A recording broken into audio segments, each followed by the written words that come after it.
Cup and welcome to Thailand News Today. It's really good to be back and thank you for being so patient, waiting for a few months for us to return. And we've got a new person behind the camera, that's Kun Nop behind the camera these days, so we welcome him to the team. Also, there's a really interesting series of articles written by a teacher, David Jackson, at thetiger.com.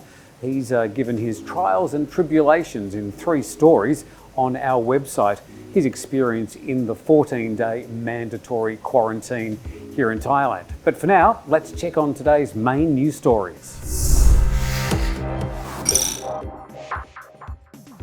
The Thai Parliament is hosting a safe zone forum for student demands on September the 22nd.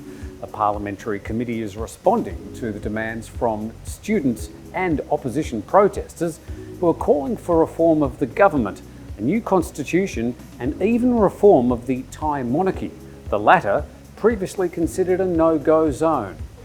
The committee describes the upcoming forum as an intimidation-free safe zone for the students to voice their opinions and share them directly with the country's MPs. The so-called dialogue is scheduled to happen next Tuesday, September the 22nd, just 3 days after this weekend's proposed anti-government rally, which was meant to be held at the Thammasat University Prachan campus. The students have already submitted to the panel their so-called 10-point manifesto to reform Thailand's monarchy. The reform addresses the scrapping of the controversial lese-majeste law, the defunding of the royal family, and to stop the palace from expressing political opinions.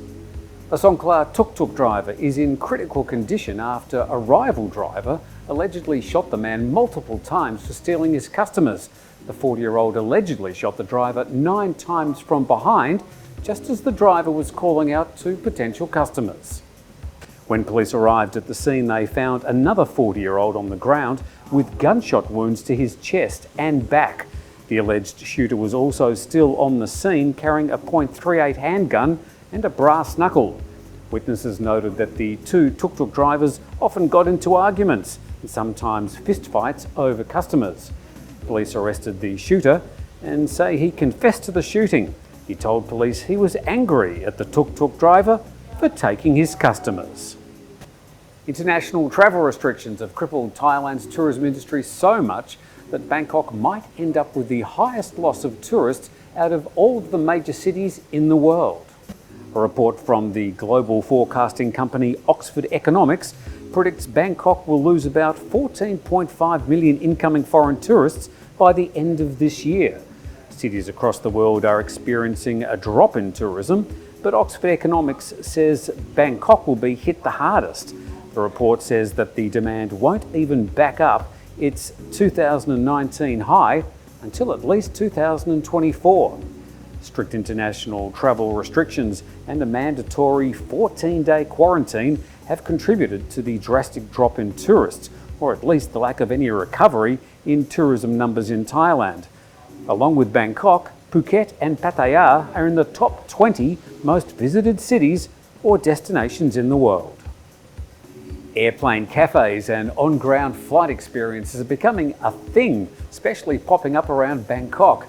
Thai Airways, still grounded due to the border closures, are turning the downtime into a culinary spin-off. Thai Airways has not only opened a pop-up cafe to sell airplane food, but they're also offering flight simulations to the public. The simulator flying experiences start at 12,000 baht for 30 minutes and go up to 36,000 baht for 90 minutes. It's apparently the most realistic flight simulation in Thailand and is normally used for training the pilots. The airline's cafes have also taken off. The cafe at the Thai Airways headquarters in Bangkok gives the airline food experience without actually being in the air. Customers pose with luggage at the door and sit in spare airplane seats that the airline has repurposed for the pop-up cafes. They offer dishes like pasta carbonara, Caesar salad with smoked salmon and mango cheesecake. Red Bull will be grateful for some good PR after the British-born Thai Formula One racing car driver Alex Ambon got a third-place podium finish today, the first time a Thai's reached that position since 1950.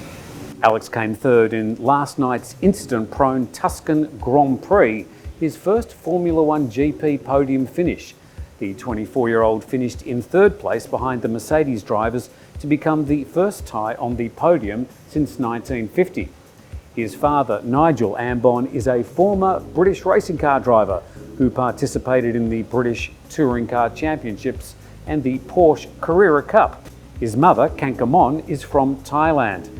In one of the most dramatic races for years, 6 cars had retired before a lap of racing had even completed. Ambon made hard work of the result. Starting 4th, he dropped back to 7th at the second start and had to fight his way back up, which he accomplished with some scintillating pass moves. That's it for today's Thailand News Today. Thanks for joining us, and it's good to be back on the camera. You can catch us every day around about this time with the daily news. In the meantime, you can also catch up with all the latest news from around Thailand and the region at thetiger.com. But for now, thanks for watching.